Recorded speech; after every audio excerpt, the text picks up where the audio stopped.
Morning बच्चों। आज हम स्वागत करते हैं आपका वर्कशीट नंबर 48 में। और आज की इस वर्कशीट में आज हम पढ़ेंगे तत्वों का आवर्त वर्गीकरण के अंदर आधुनिक आवर्त सारणी की प्रवृत्ति।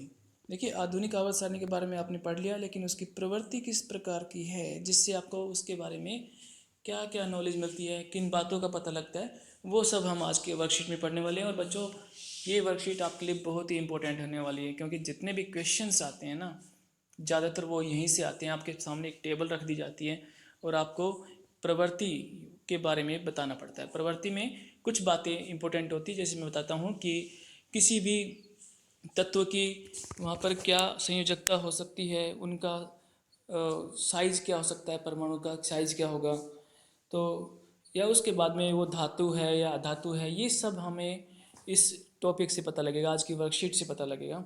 तो इस वाली वर्कशीट को बड़े ध्यान से आपको पढ़ना है। बहुत ही सिंपल है लेकिन इम्पोर्टेंट है, इसलिए बता रहा हूँ, ध्यान से पढ़ना है। तो आइए चलते हैं आज की वर्कशीट की तरफ। सबसे पहले हम बात करेंगे जिस ट्रेंड की, उसका नाम है यहाँ पर संयोजकता। संयोजकता के बारे में आपने कक्षा 9 में पढ़ा होगा।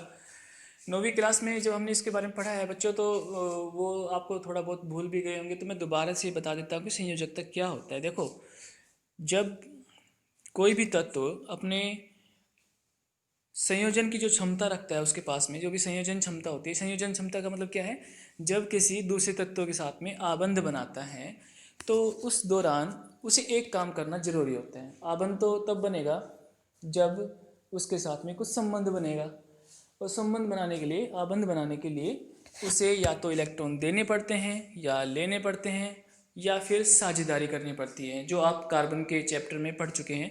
आपने बहुत बार सहसंयोजी आबंध के बारे में पढ़ा होगा। इलेक्ट्रॉन लेने और इलेक्ट्रॉन देने से जो आबंध बनते हैं उनको हम आयनिक आबंध बोलते हैं, लेकिन जो इलेक्ट्रॉन की साझेदारी के साथ में जो आबंध बनते हैं उनको हम सहसंयोजी आबंध बोलते हैं। और जब आबंध बनते हैं उसी दौरान क्या होता है कि उनकी संयोजकता का पता लगता है। तो संयोजकता बड़ा ही आसान है।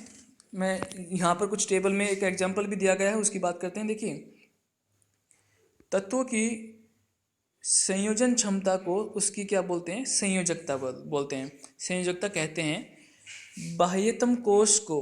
बाह्यतम कोश को क्यों? क्योंकि सबसे बाहर वाला कोश ही वो कोश होता है, वो कक्ष होता है जिसके अंदर इलेक्ट्रॉन या तो कम होते हैं या फिर, यानी कि उसको लेने पड़ते हैं या फिर उसको देने पड़ते हैं, कि दोनों तरह से काम चल जाए, कम ही होते हैं।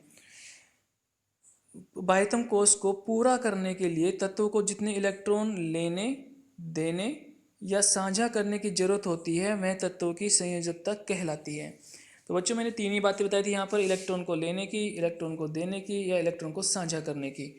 इन तीनों काम से आबंध बनते हैं, और जितने भी इलेक्ट्रॉन लेने, देने या साझा करने पड़ते हैं उतनी ही उस तत्व की संयोजकता हो जाती है। कोई ज़्यादा बड़ी बात नहीं है, आपको सिर्फ ये देखना है कि कोई इलेक्ट्रॉन अपने बाह्यतम कक्ष में के, एल, एम और एन के हिसाब से अपने बाह्यतम कक्ष में, अगर किसी के पास एक ही कक्ष है तो वो हमेशा ये चाहता है कि मेरे बाह्यतम कक्ष में 2 इलेक्ट्रॉन हो जाएं।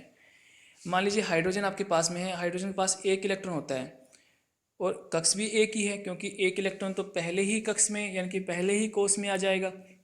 लेकिन 1 इलेक्ट्रॉन तो कम पड़ रहा है ना, according to the rule. Rule क्या है कि बाह्यतम कक्ष में कम से कम कितने इलेक्ट्रॉन होने चाहिए? 2 इलेक्ट्रॉन होने चाहिए। तो अब हाइड्रोजन को 2 इलेक्ट्रॉन पूरे करने के लिए क्या करना पड़ेगा? या तो किसी से लेना पड़ेगा या फिर साझेदारी करनी पड़ेगी। तो इस तरह से जो भी लेन देन या साझेदारी होती है अपने बाह्यतम कक्ष को पूरा करने के लिए, वही उस तत्व की संयोजकता हो जाती है। अब ये आवर्त सारणी में हमें कैसा पता चले कि किस तरफ संयोजकता बढ़ रही है, किस तरफ संयोजकता घट रही है, तो उसके बारे में हम इसकी प्रवृत्ति की तरफ चलते हैं। आधुनिक आवर्त सारणी की प्रवृत्ति। तो देखिए बच्चों, आवर्त में बाईं से दाईं ओर जाने पर संयोजकता पहले 1 से 4 तक बढ़ती है और फिर 0 तक घटती है। पहले 1 होगी, फिर 2 होगी, फिर 3 होगी, फिर 4 होगी, 1 से 4 तक बढ़ती है, फिर 0 तक घटती है। 0 तक का मतलब ये नहीं कि 4 के बाद 0 आ जाएगा, पहले 3 आएगा, फिर 2 आएगा, फिर 1 आएगी संयोजकता, और उसके बाद में सबसे जो लास्ट में तत्व होगा उसकी संयोजकता 0 हो जाएगी। इस तरह से संयोजकता का क्रम चलता है बाएं से दाएं। ये हमारे बाएं से दाएं की तरफ इस तरह से संयोजकता का क्रम चलता है। यानी कि जो आवर्त होते हैं, हम उन आवर्त की बात करते हैं। आपने आधुनिक आवर्त सारणी में मैंने बताया था पिछली वीडियो में कि जो आवर्त होते हैं, 7 आवर्त हमारे पास में है। सबसे बाईं तरफ जो तत्व है, उसके बाद जब हम दाईं तरफ जाना शुरू करेंगे, आरंभ करेंगे, तो संयोजकता एक एक नंबर से बढ़ती जाती है। सबसे पहले वाले की संयोजकता 1 मिलेगी, दूसरे वाले की 2 मिलेगी, इस तरह से सबसे आखिर में जो आएगा उसकी संयोजकता 0 हो जाएगी। तो बच्चों, ये आपको इसके ट्रेंड के बारे में, इसकी प्रवृत्ति के बारे में पता होना चाहिए। एक एग्जाम्पल हमारे सामने दिया हुआ है तीसरे आवर्त के बारे में।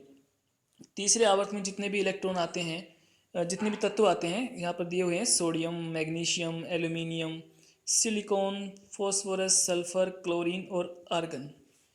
तो इन सब का जो आवर्त है एक ही है। कौन सा आवर्त है? तीसरा आवर्त।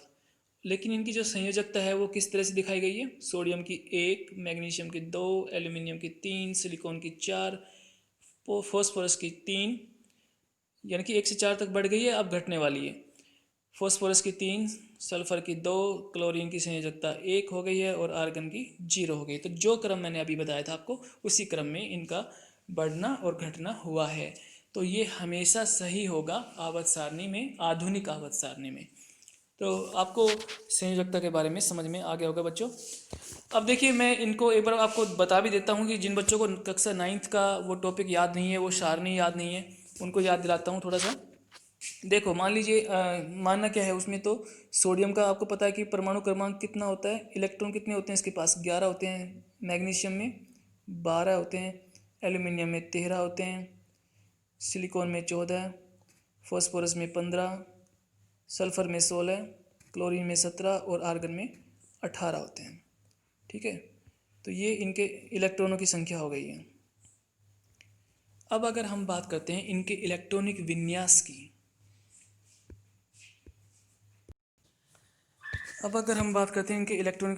तो इलेक्ट्रॉनिक विन्यास के अंदर पहले कक्ष में इसमें आएंगे 2।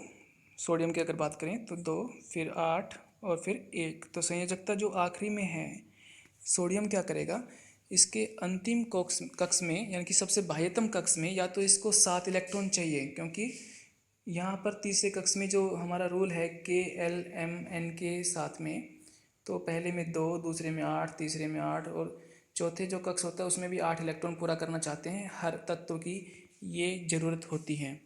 तो यहाँ सोडियम के पास 3 कक्ष हैं, तो तीसरा कक्ष कौन सा है भाई?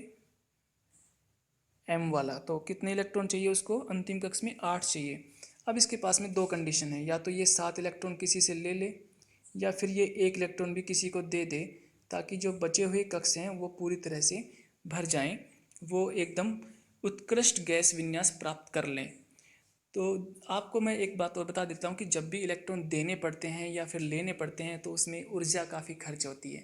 तो इसका मतलब क्या है कि ये जो तत्व होते हैं वो काम करेंगे जो उनके लिए आसान होगा, जिसमें कम ऊर्जा खर्च होती है। तो आपको कौन सा काम आसान लग रहा है? 7 इलेक्ट्रॉन देना ज़्यादा, लेना ज़्यादा आसान लग रहा है, या 1 इलेक्ट्रॉन देना? तो सीधी सी बात है, 1 इलेक्ट्रॉन देने में ऊर्जा कम खर्च हो रही है, कम शक्ति लग रही है, कम खर्चे आ रहा है, तो यही काम करेगा। तो सोडियम क्या करता है, वहाँ से 1 इलेक्ट्रॉन को दे देता है। तो जब भी देता है तो सोडियम के ऊपर, क्योंकि उसने 1 इलेक्ट्रॉन दिया है, तो उसके ऊपर जो चार्ज आएगा वो क्या आएगा? +1 का। 1 आप लगाएं या ना लगाएं, मैं पहले ही बता चुका हूँ कि केमिस्ट्री में हम 1 नहीं लिखते हैं इनके तत्वों के साथ में।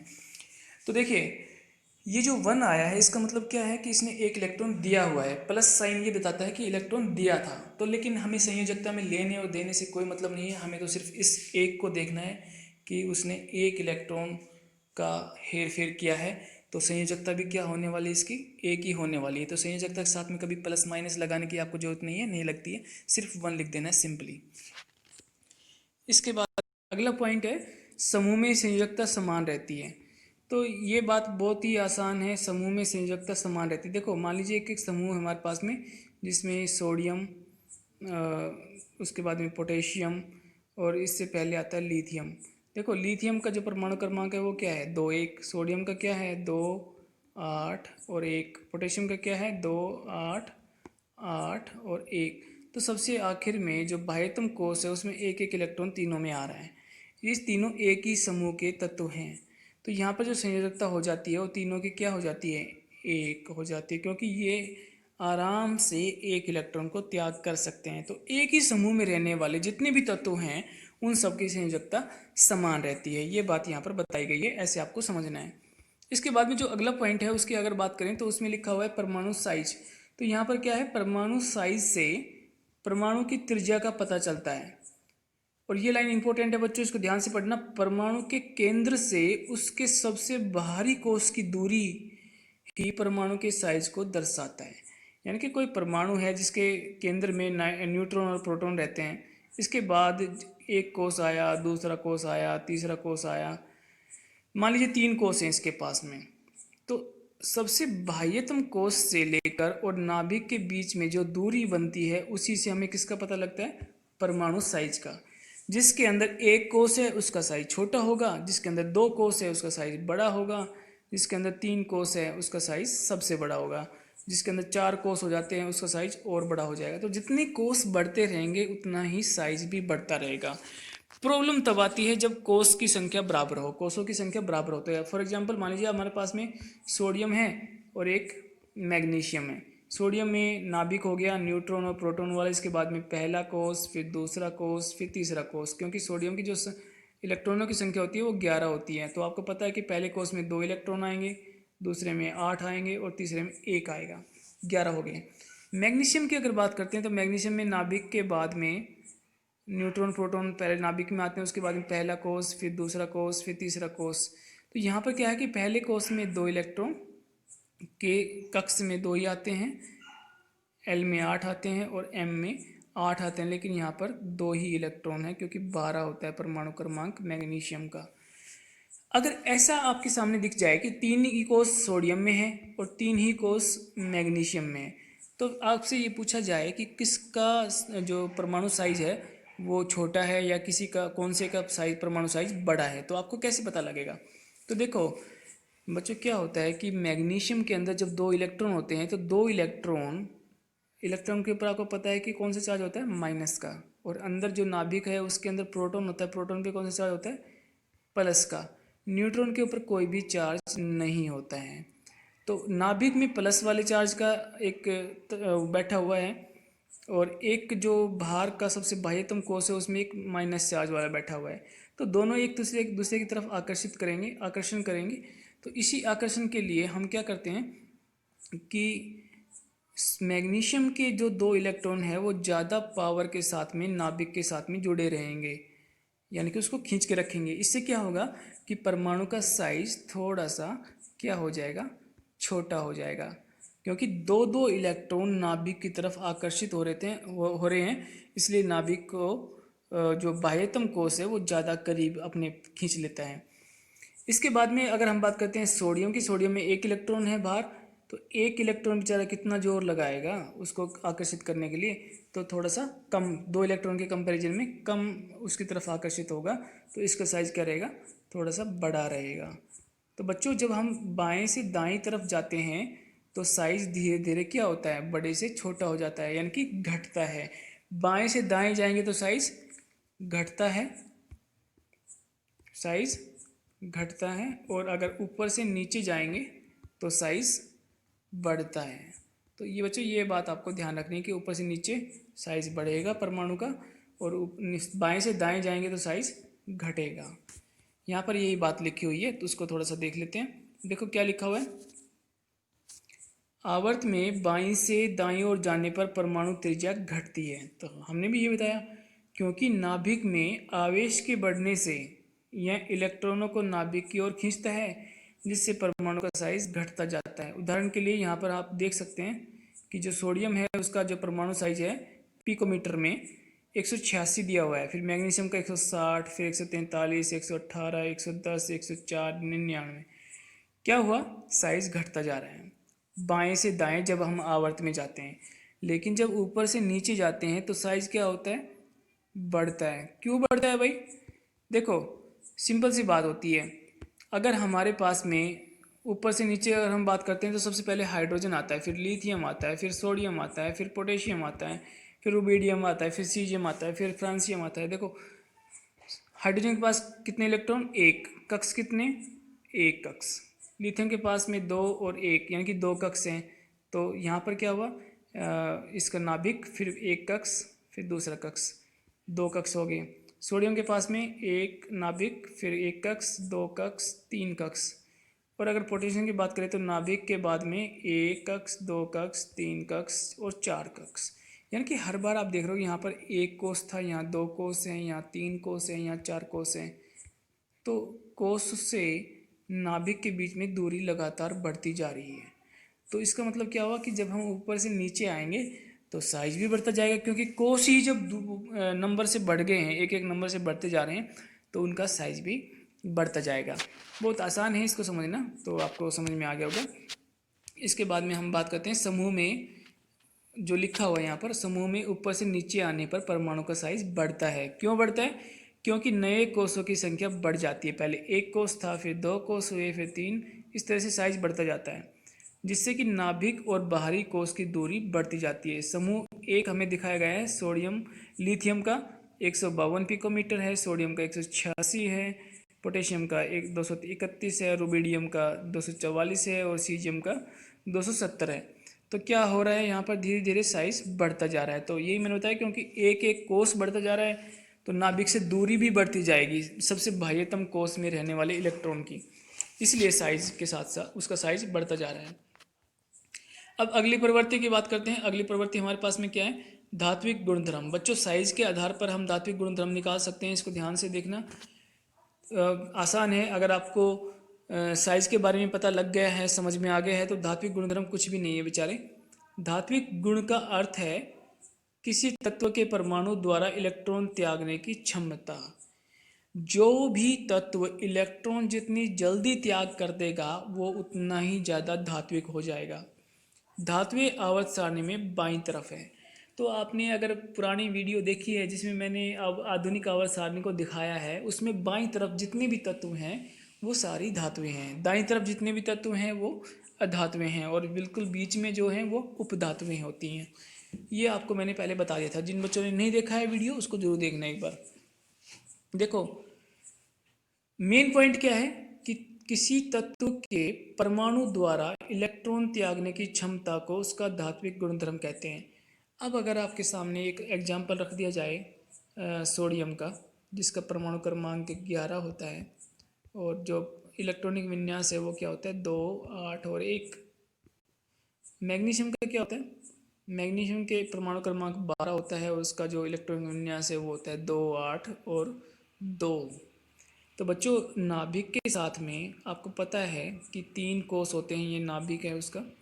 पहले में 2 इलेक्ट्रॉन, दूसरे में 8 और तीसरे में 1। मैग्नीशियम की अगर बात करें तो नाभिक के बाद में पहला कोष 2 इलेक्ट्रॉन, दूसरा कोष 8 इलेक्ट्रॉन और तीसरा कोष 2 इलेक्ट्रॉन। तो अभी अभी हमने थोड़ी देर पहले बात की थी कि जो 2 इलेक्ट्रॉन होते हैं वो नाभिक के साथ में ज़्यादा आकर्षण बल लगाते हैं, तो ज़्यादा मजबूती से जुड़े हुए हैं। यानी कि इन 2 इलेक्ट्रॉनों को अलग करना थोड़ा सा मुश्किल है एक इलेक्ट्रॉन को अलग करने से। इसलिए सोडियम अपने एक इलेक्ट्रॉन को ज़्यादा जल्दी त्याग कर देगा अगर हम कंपैरिजन करें मैग्नीशियम के 2 इलेक्ट्रॉन से, क्योंकि 2 इलेक्ट्रॉन का जो आबंध होता है वो थोड़ा मजबूत होता है।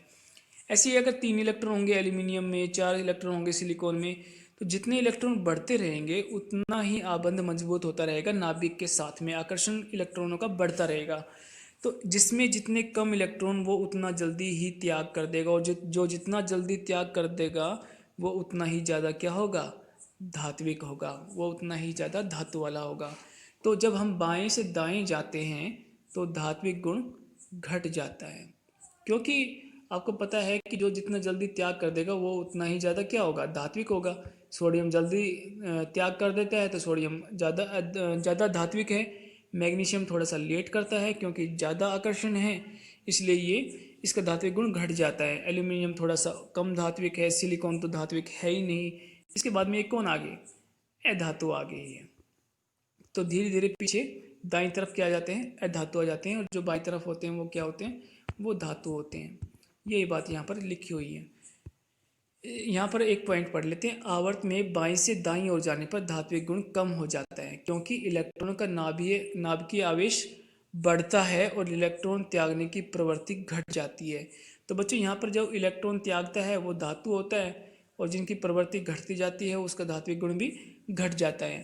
तो धातु इलेक्ट्रॉन खोते हैं और धनात्मक आयन बनाते हैं। ये बात मैंने आपको बताई थी कि सोडियम एक इलेक्ट्रॉन खोता है, उसके ऊपर प्लस का चार्ज आ जाता है, +1।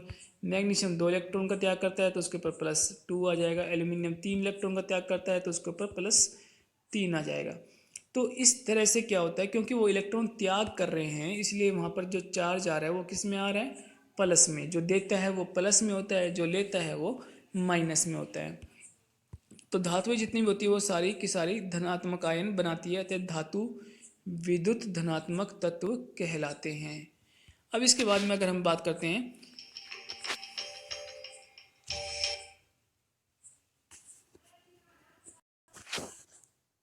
समूह में ऊपर से नीचे आने पर धात्विक गुण बढ़ता है।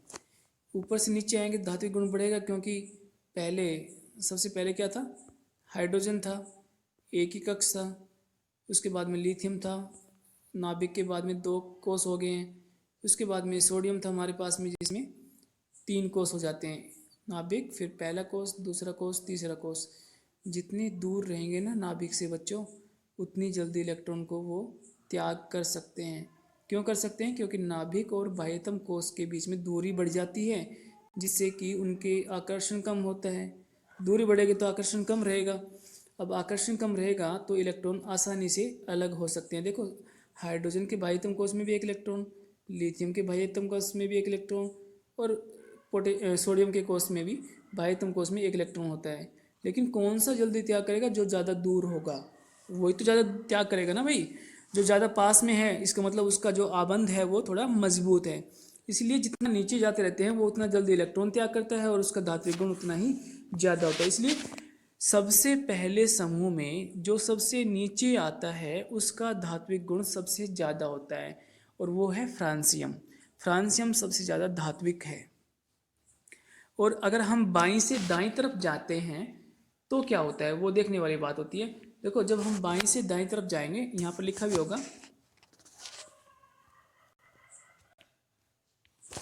अधात्वें।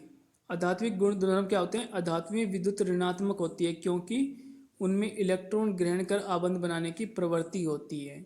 अधात्वें आवर्त सारणी में दाईं ओर पाई जाती है। अब आपको पता है कि बाईं ओर सारी क्या थी, धातुएं थी, और जी जैसे जैसे हम दाईं तरफ बढ़ने लगे तो वहाँ पर क्या हो गई है, अधात्वें हो गई है।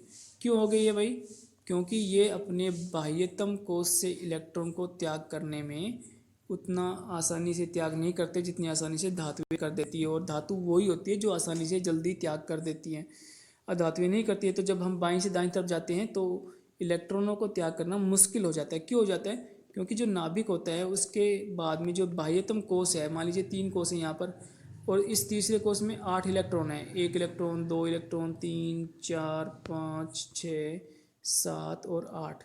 तो 8 इलेक्ट्रॉन नाभिक की तरफ अपना आकर्षण दर्शा रहे हैं। इससे क्या होता है कि नाभिक से इनका आबंध काफ़ी मजबूत हो जाता है, तो एक इलेक्ट्रॉन को भी निकालना यहाँ से काफ़ी मुश्किल हो जाता है। इसलिए ये अट्रैक्शन शो करते हैं, जिससे कि साइज़ क्या हो जाता है, थोड़ा सा छोटा हो जाता है, और इनका धात्विक गुण भी काफ़ी कम हो जाता है, क्योंकि इलेक्ट्रॉन त्याग नहीं करते हैं। और कौन सा गुण बढ़ जाता है, अधात्विक गुण बढ़ जाता है। तो बाईं तरफ जब जाएंगे, दाएं से बाईं तरफ जब जाते हैं तो अधात्विक गुण घटता है, अधात्विक गुण घटता है, और ऊपर से जब नीचे जाएंगे तो धात्विक गुण बढ़ता है। यानी कि ऊपर से नीचे जाएंगे तो धात्विक गुण बढ़ेगा, और बाएं से जाएंगे तो अधात्विक गुण बढ़ेगा। ये आपको ध्यान रखना है बस, अधात्विक गुण बढ़ता है। अब हम बात करते हैं अधात्विक गुण में और क्या लिखा हुआ है। समूह में ऊपर से नीचे आने पर अधात्विक गुण कम होता है। कम तो होगा ही, क्योंकि नीचे जो कोष बढ़ रहे हैं उससे धात्विक गुण बढ़ जाता है, अधात्विक गुण कम हो जाएगा। धात्विक और अधात्विक गुण एक दूसरे के उल्टे होते हैं बच्चों, क्योंकि प्रभावी नाभिकीय आवेश कम हो जाता है, जिससे कि इलेक्ट्रॉन ग्रहण करने की क्षमता कम हो जाती है। तो इलेक्ट्रॉन ग्रहण करने की क्षमता कम हो जाएगी तो धात्विक गुण भी कम हो जाएगा। आवर्त सारणी के मध्य में उपधातुएं या अर्धधातुएं पाई जाती हैं। जैसे कि यहाँ पर सिलिकॉन है, सिलिकॉन 3 इस तरफ है हमारे तत्व और 3 इस तरफ है, बिल्कुल बीच में आ रही है। तो सिलिकॉन के पास में धातु वाले गुण भी हैं और बच्चों अधातु वाले गुण भी है। इसका मतलब क्या हुआ, ये हमने क्या बोला, इसको उपधातु या अर्धधातुएं बोला है, क्योंकि जिनके पास एक धातु और अधातु दोनों के गुण होते हैं उनको हम उपधातु बोलते हैं। इसके बाद में हमारे पास में आगे हैं, यह कुछ गुण धातुओं के तथा कुछ गुण अधातुओं के दर्शाती है। धातु ऑक्साइड, एक अलग पॉइंट दिया हुआ है आपको। धातु जितने भी ऑक्साइड बनाती हैं वो सारे क्षारकीय प्रवृत्ति के होते हैं, और अधातु जितने भी ऑक्साइड बनाती है वो सारे अम्लीय प्रवृत्ति के होते हैं। धातु ऑक्साइड की बात अगर हम करें, जैसे सोडियम धातु है तो वो Na2O बनाती है, मैग्नीशियम धातु है MgO बनाती है, एल्यूमिनियम धातु है तो Al2O3 बनाती है। तो जितने भी ऑक्साइड यहाँ पर बन रहे हैं वो सारे के सारे किस प्रवृत्ति के होंगे, क्षारकीय प्रवृत्ति के। अधातु है जैसे सबसे इंपॉर्टेंट जो है CO2, क्योंकि कई बार एक्सपेरिमेंट में आ जाता है, इसकी प्रवृत्ति क्या होगी, अम्लीय होगी। तो बच्चों अधातु के साथ में ऑक्साइड बनेंगे अम्लीय होंगे, और धातु के साथ में जो ऑक्साइड बनेंगे वो क्षारकीय होंगे। आइए अब अभ्यास पर चलते हैं। सबसे पहला क्वेश्चन हमसे पूछा गया है कि परमाणु साइज आवर्त में घटता है, कारण क्या है। परीक्षण के प्रभाव हमने बताया ही नहीं, प्रकाश विद्युत का कोई हमने नाम ही नहीं लिया था। नाभ के बल की जरूर बात हुई थी कि वृद्धि के कारण होता है या कमी के कारण होता है, तो कमी के कारण नहीं होता भाई, वृद्धि के कारण होता है कि परमाणु का आवर्त में साइज घट जाता है। तो जितना बल की वृद्धि होगी उतना ही साइज घट जाएगा। तो यहाँ पर जो आंसर आएगा वो क्या आएगा, सी आएगा। क्वेश्चन नंबर 2 है, इसमें पूछा गया है कि संयोजकता से आप क्या समझते हो। तो संयोजकता की डेफिनेशन देनी है। किसी तत्व के इलेक्ट्रॉनिक विन्यास के द्वारा उसकी संयोजकता कैसे ज्ञात की जा सकती है। तो ठीक है, पहले हम परिभाषा देते हैं, फिर बताएंगे कि कैसे दी जा सकती है। तो संयोजकता का जो आंसर है वो यहाँ से आप दे सकते हो, सिंपल एक लाइन का है, तत्व की संयोजन क्षमता को संयोजकता कहते हैं। अगर आप थोड़ा और लिखना चाहते हो कि किसी तत्व को जितने इलेक्ट्रॉन लेने देने या साझा करने की जरूरत होती है वह तत्व की संयोजकता कहलाती है। तो यहाँ से आप संयोजकता का आंसर लिख सकते हैं। अब उसके बाद में जो दूसरा पार्ट पूछा गया था उसमें क्या पूछा गया है कि किसी तत्व के इलेक्ट्रॉनिक विन्यास के द्वारा उसकी संयोजकता कैसे ज्ञात की जा सकती है। तो मैंने यहाँ पर जो एग्जाम्पल दिया था वो सोडियम का आपको दिया था कि सोडियम का परमाणु क्रमांक 11 होता है और उसका जो इलेक्ट्रॉनिक विन्यास है वो 2, 8 और 1 होता है। तो यहाँ पर दो कंडीशन इसके पास में होती है कि यहाँ पर या तो किसी से 7 इलेक्ट्रॉन ले ले या फिर किसी को 1 इलेक्ट्रॉन त्याग कर दे। तो बच्चों आपको क्या लिखना है कि किसी भी तत्व के बाह्यतम कोश में इलेक्ट्रॉनिक विन्यास से हमें यह पता लग जाता है कि वो इलेक्ट्रॉन लेगा, देगा या साझा करेगा।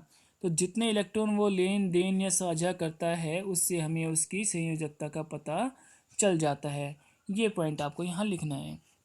क्वेश्चन नंबर 3 आपसे पूछा गया है, किसी तत्व के धात्विक अभिलक्षण से आप क्या समझते हैं, यानी कि वो धात्विक कितना है ये आपको कैसे पता लगेगा, और समूह में नीचे की ओर आने पर यह कैसे बदलता है, यानी कि ऊपर से जब नीचे आएंगे तो धात्विक गुणधर्म उसका बढ़ता है या घटता है। तो दोनों पॉइंट आपके यहाँ से क्लियर हो सकते हैं। धात्विक गुणधर्म में, धात्विक गुणधर्म का अर्थ है किसी तत्व के परमाणु द्वारा इलेक्ट्रॉन त्यागने की क्षमता। तो पहले जो पार्ट है क्वेश्चन नंबर 3 का वो उसका आंसर यहाँ से लिख सकते हैं। उसके बाद में हम बात करें कि ऊपर से नीचे आने पर क्या होता है, तो इसका जो आंसर है वो आपको यहाँ से लिखना है कि समूह में ऊपर से नीचे आने पर धात्विक गुण बढ़ता है, क्योंकि संयोजी इलेक्ट्रॉनों पर नाभिकीय आवेश घटता है तथा बाहरी इलेक्ट्रॉन सुगमतापूर्वक निकल जाते हैं। जो इलेक्ट्रॉन जितना आसानी से निकाल देगा वो उतना ही ज़्यादा क्या होगा, धात्विक होगा। तो ये पॉइंट दूसरा आंसर जो आंसर पार्ट है उसका क्वेश्चन नंबर 3 का वो यहाँ से लिख सकते हैं आप। क्वेश्चन नंबर 4 हमसे पूछा गया है कि समूह में नीचे की ओर आने पर और आवर्त में बाईं से दाईं ओर जाने पर परमाणु साइज की प्रवृत्ति किस प्रकार परिवर्तित होती है। यहाँ पर दोनों बातें पूछ ली गई कि नीचे आने पर परमाणु साइज का क्या होगा और बाईं से दाईं ओर जाने पर परमाणु साइज का क्या होगा, और कारण भी बताना है। तो बच्चों परमाणु साइज हमारे सामने है, यहाँ से हम आंसर दे सकते हैं कि बाईं से और दाईं जाने पर परमाणु की त्रिज्या घटती है, क्योंकि नाभिक में आवेश के बढ़ने से यह इलेक्ट्रॉनों को नाभिक की ओर खींचता है, जिससे परमाणु का साइज घटता जाता है। उदाहरण देना चाहो तो यहाँ से दे सकते हो। ऊपर से नीचे आने पर परमाणु का साइज बढ़ता है क्योंकि नए कोषों की संख्या बढ़ती है, जिससे कि नाभिक और बाहरी कोष की दूरी बढ़ जाती है। दोनों ही आपको अच्छी प्रकार से विस्तृत जानकारी के साथ में समझा दिए गए थे। समझाना अलग है, आपको वहाँ से समझ लेना है और यहाँ से लिख देना है बच्चों। क्वेश्चन नंबर 5 में आपको थोड़ा सा दिमाग लगाने की जरूरत है। यहाँ पर तत्वों के नाम नहीं दिए गए हैं, लेकिन थोड़ा सा सिंबल वाइज किया गया है उनको कि P, Q, R और S नाम के 4 तत्व हैं जिनके इलेक्ट्रॉनिक विन्यास क्रम से 12, 13, 14 और 15 है। अब आपको 3 क्वेश्चन पूछ लिए गए हैं। तत्व Q की संयोजकता क्या होगी। देखो P का परमाणु क्रमांक कितना है 12, तो Q का कितना है 13 है, और Q के बारे में पूछा गया है क्योंकि 13 इसका परमाणु क्रमांक है, तो इसकी इलेक्ट्रॉनिक विन्यास क्या हो जाएगा 2, 8 और 3। अब क्या करेगा भाई, इसको अपने यहाँ पे 8 पूरे करने हैं, तो या तो 5 किसी से लेगा या फिर 3 भी किसी को दे देगा। कौन सा काम आसान लग रहा है, 3 को त्याग करना, तो संयोजकता क्या हो जाएगी 3 हो जाएगी, क्योंकि जितने का लेन देन या साझेदारी करते हैं उतनी ही उसकी संयोजकता हो जाती है। तो यहाँ पर संयोजकता आपको सीधे सीधे लिखनी है, तो क्योंकि संयोजकता क्या होगी 3 होगी, ये आंसर हो जाएगा। पार्ट बी पूछा गया आपसे, इन तत्वों को धातुओं व अधातुओं में वर्गीकृत कीजिए। तो आपको पता है कि जब तक वो कोई भी तत्व इलेक्ट्रॉन देता है वो धातु होता है, जो लेता है वो अधातु होता है। तो देखते हैं कि कौन देता है कौन लेता है। सबसे पहले पी की बात करते हैं। पी के पास में 12 इलेक्ट्रॉन है, वो उसकी जो इलेक्ट्रॉनिक विन्यास है 2, 8, 2 है। क्यू के जो इलेक्ट्रॉनिक विन्यास है वो क्या होगा 2, 8 और 3 होगा। आर का इलेक्ट्रॉनिक विन्यास 14 से 2, 8 और 4 होता है, और एस का इलेक्ट्रॉनिक विन्यास 15 से 2, 8 और 5 होता है। तो देखो सबसे पहले पी को देखते हैं, 2 इलेक्ट्रॉन देना या फिर 6 लेना। तो सीधी सी बात है 2 इलेक्ट्रॉन देना पसंद करेगा, तो इसके ऊपर चार्ज जो आएगा वो प्लस का आएगा, और प्लस के चार्ज वाले क्या होते हैं धातु होती है। ठीक है, तो ये धातु हो गया। यहाँ पर दूसरा केस है क्यू वाला, ये अभी अभी हमने बात की थी, 3 इलेक्ट्रॉन देने वाला है ये, तो ये भी क्या हो जाएगी धातु हो जाएगी। आर की बात करते हैं तो यहाँ पर ये 4 इलेक्ट्रॉन लेने की भी इसके पास में एक वो ऑप्शन दिया गया है, और 4 इलेक्ट्रॉन देने का भी ऑप्शन दिया गया है। तो इसके पास दोनों तरह के गुण आपको दर्शाई दे रहे हैं। इसका मतलब ये क्या है उपधातु है, क्योंकि 4 इलेक्ट्रॉन लेना या देना दोनों इसकी मर्जी है कि ये क्या करने वाला है, इसलिए हम इसको उपधातु में कन्वर्ट करते हैं। और जो एस है सीधी सी बात है, इसके पास में 5 इलेक्ट्रॉन है, तो 3 इलेक्ट्रॉन लेना पसंद करेगा ताकि इसके पास में टोटल 8 इलेक्ट्रॉन हो जाए। तो अगर लेगा तो माइनस का चार्ज आएगा, और माइनस चार्ज इसके पास में आता है वो क्या होती है अधातुएं होती हैं। तो यहाँ पर जो आंसर आएगा वो अधातु हो जाएगा। तो बच्चों एस अधातु, पी और क्यू धातु, और आर उपधातु होती है। ठीक है, इसके बाद में जो पार्ट सी है उसमें हमसे पूछा गया है इनमें से कौन सा तत्व अत्यधिक क्षारकीय ऑक्साइड बनाएगा। अत्यधिक क्षारकीय, देखो क्षारकीय बड़ा आसान है बताना। क्षारकीय का मतलब क्या है, कौन बनाता है धातुएं बनाती हैं, और अम्लीय कौन बनाता है अधातुएं बनाती हैं। लेकिन यहाँ पर आपको पता है कि पी और क्यू दोनों ही धातुएं हैं, तो ज़्यादा अत्यधिक क्षारकीय कौन बनाएगा जो ज़्यादा धात्विक होगा। तो आपको मैंने बताया है कि बाईं से दाईं तरफ जाने पर धात्विक गुण कम हो जाता है। तो ज़्यादा धात्विक कौन हुआ 12 वाला, और 12 वाला यहाँ पर कौन है पी है। तो सबसे ज़्यादा अधात्विक क्षारकीय ऑक्साइड कौन बनाएगा तत्व पी बनाएगा। ये इसका आंसर हो जाएगा बच्चों। तो ये आज की आपकी वर्कशीट थी, तो अपने आप को इसमें सम्मिलित करते हुए बड़ी आसानी से इसको समझना है। 2 बार कम से कम वीडियो को जरूर देखना है, क्योंकि आपको कुछ पॉइंट्स आपके छूट सकते हैं, वो दोबारा से रिवाइज हो जाएंगे। और नियमित रूप से अपने हाथों को साबुन और पानी से धोते रहें, ताकि कोरोना जैसी बीमारी से अपने आप को बचा कर रख सकें। धन्यवाद बच्चों।